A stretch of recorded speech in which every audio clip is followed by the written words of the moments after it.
At my dad's funeral, my wife handed me divorce papers and said it was the perfect time to start fresh. I showed her the prenup she forgot about, the one with the $200,000 cheating clause, and my lawyer stood up with photos of her 8-month affair. The whole church froze. Hello Reddit I plus here. My name is Rowan Hale. I'm 41 years old, and last month I buried the man who raised me to be steady, even when the ground shakes. I did not expect to be tested on that lesson the same day I delivered his eulogy. My father, Gregory, was the kind of man who fixed everything with the same patience. Leaky sinks, stubborn engines, broken hearts. The cancer took him in 10 weeks. A blur of hospital hallways and quiet conversations where we spoke about everything except goodbye. On the morning of the funeral, I woke up feeling like my bones were made of ash. My wife of 7 years, Maren, was standing by the mirror, applying mascara with the precision of someone preparing for a gala, not a burial. She didn't say much, just asked if I remembered to bring tissues and the printed speech. I didn't think anything of her calm. I had no idea it was the quiet before her storm. The church was packed. People who hadn't seen my dad in years came to say farewell. I walked up to the podium with notes in my hand, palms sweating. I talked about how Dad built his own canoe when he was 23, how he burned half the garage doing it, but still paddled that crooked thing across the lake like it was a Viking ship. People laughed, people cried. I did both. When I finished, the pastor squeezed my shoulder, and I walked back to the pew where Maren sat with her hands folded neatly over her clutch. She looked wrong, not mournful, not reflective. Her eyes had a shine in them like anticipation. I should have realized something was off. As I sat down, she whispered, "We need to talk after this." I thought she meant the reception, or which casserole dish to take home. I didn't think she meant detonating my life. The funeral ends. After the service, the air smelled like wilting lilies and damp coats. People lined up to hug me. My mother leaned on my aunt, barely able to stand.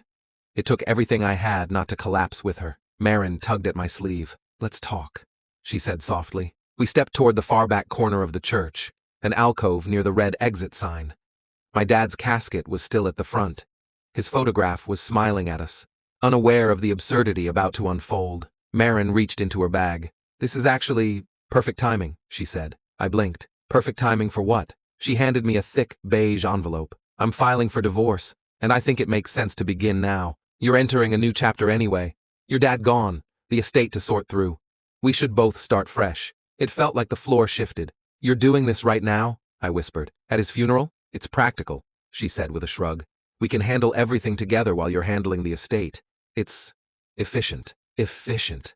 As if the death of the man who raised me was a scheduling convenience. The grief in me turned to something colder, sharper, crystalline. "You're right about timing," I murmured. Her shoulders relaxed, as if she believed I was surrendering. "I'm glad you're being mature," she said. I pulled out my phone, scrolled, and held up a photo. Her face drained instantly. It was a snapshot of a document, the infidelity clause in the prenup she forced us to sign before marriage, because her last boyfriend had cheated, and she refused to be taken advantage of again. A clause she insisted on, a clause she apparently forgot. $200,000 penalty if either spouse engaged in extramarital relationships. Her mouth opened and closed, like she'd forgotten how air worked. "That, Rowan, that clause wasn't meant to be serious."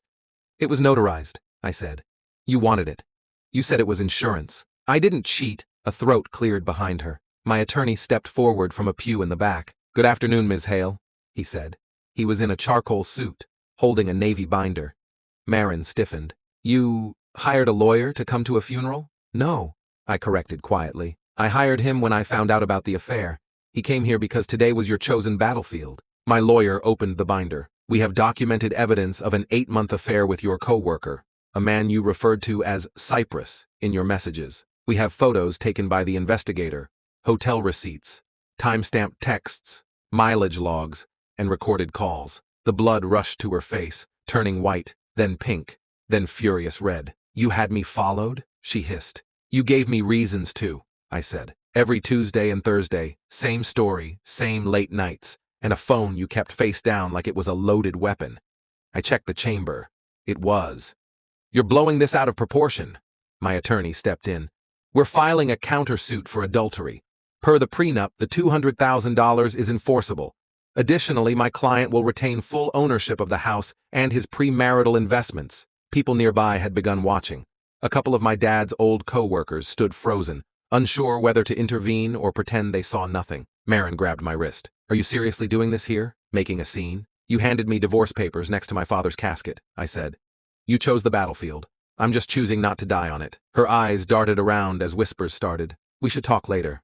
Privately. No, I said. You wanted efficient. This is efficient. My lawyer handed her a business card. From now on, direct communication with my client stops. All conversations go through me. She spun on her heel and stormed down the aisle, heels cracking against the polished floor. She didn't offer condolences to my family. She didn't look back. Just pushed the church doors open and disappeared into the parking lot. My mother walked toward me, eyes swollen. Rowan, what was that? I shook my head. I'll explain soon. Not today. But the truth was, I was done being blindsided. Dad always said, a storm only destroys what wasn't built right. This marriage had clearly been rotten for a long time. Time to let the collapse finish. It feels like his funeral was years ago. Marin has called 37 times, texted 56. Every one of them is forwarded to my attorney. The investigator's full report came in. And the affair? Worse than I imagined. Not just 8 months. 8 months of choreography. 14 hotel stays. 3 overnight work retreats. Weekends. She claimed she visited her cousin's secret credit card. She thought I wouldn't find messages where she told him he'll be a wreck after his dad dies. Perfect time to finalize things. He won't think straight, and the worst. He won't bring up the prenup. I doubt he even remembers it. She was counting on my grief to become her weapon. Yesterday morning she came to my house unannounced. I watched her through the Ring camera. Rowan, please open the door, she said, arms folded tight. I pressed the intercom. No, this is getting ridiculous, she snapped. We can work this out. You're overreacting. You cheated on me for most of a year, I replied. And you tried to serve me divorce papers at a funeral. What reaction would you prefer? She rolled her eyes, like fidelity was a parking ticket. People make mistakes. We can do counseling. You made a choice, repeatedly. Counseling doesn't fix a series of reservations at the Evergreen Lodge. She grimaced. You're being cruel with this money thing. That $200,000 is half mine. You forfeited it, I said. By your own signature, her voice sharpened. Well, you're not getting the house. I've lived here 7 years. I have equity. No, I said, calm as a lake. You lived here. You didn't buy it. Only my name is on the deed. It was mine before you entered it. A judge will see it differently. They'll see a prenup and an affair, and a wife who tried to weaponize grief. She stepped closer to the camera. This isn't over. No, I agreed. It's just beginning. And you're the one who decided when. She stood there another 10 seconds, trembling between rage and regret, then walked away. I watched her taillights vanish down the road. It felt like watching a door close that should have closed a long time ago. The court process moved faster than I expected.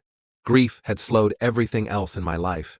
But this sprinted. My attorney filed our countersuit on a Monday. By Wednesday afternoon, Marin's lawyer requested an emergency meeting.